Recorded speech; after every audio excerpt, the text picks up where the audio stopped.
Back to news. మంత్రి Ponguleti Srinivasa Reddy hot comment చేశారు. ఇది దొరల ప్రభుత్వం కాదని పేదోడి ప్రభుత్వం అన్నారు. ఒక్కసారి మాట ఇచ్చామంటే నిలబెట్టుకుని తీరుతామన్నారు మంత్రి పొంగులేటి.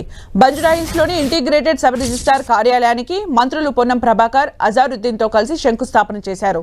త్వరలోనే గ్రేటర్ పరిధిలో 2 లక్షల ఇందిరమ్మ ఇళ్లకు శంకుస్థాపన చేస్తామన్నారు. సీఎం రేవంత్ రెడ్డి చేతుల మీదుగా శంకుస్థాపన చేసి తొలి విడతగా 1,00,000 ఇళ్లు, మళ్లీ విడతగా మరో 1,00,000 ఇళ్ల నిర్మాణానికి శ్రీకారం చుడతామని స్పష్టం చేశారు. పేదోడి సొంతింటి కళ కాంగ్రెస్ ప్రభుత్వంతోనే సహకారం అవుతుందన్నారు మంత్రి పొంగులేటి.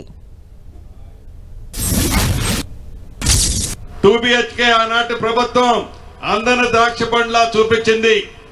ఎక్కడైతే నిరుపేదలు నివసిస్తారో ఆ నివసించే ప్రాంతం నుంచి 40 నుంచి 60 కిలోమీటర్ల దూరంలో ఆనాడు 2 BHKలు కట్టి మీకు ఇస్తున్నామని చెప్పి కొన్ని ఇచ్చినా అక్కడ ఉండి అక్కడ వారికి పని లేని కారణంగా మళ్ళీ వెనక్కి వచ్చి ఇదే పూరి గుడిసెలో నివసిస్తున్న సందర్భాలు ఈనాడు కోకొల్లలు ఉన్నాయి.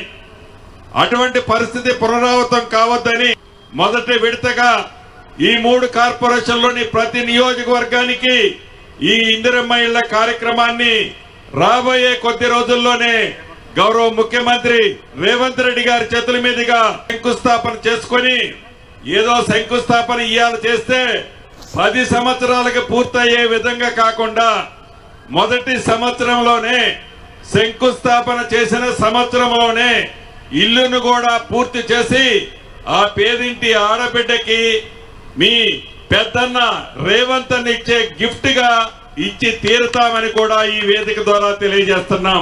దొరల ప్రభుత్వం కాదు. దొరల మాటలాగా మాటలు చెప్పేటప్పుడు గుర్తుంటాయి, మళ్ళా ఏదిక దిగిపోతే ఆ దొరలకి మాటలు గుర్తుండవు.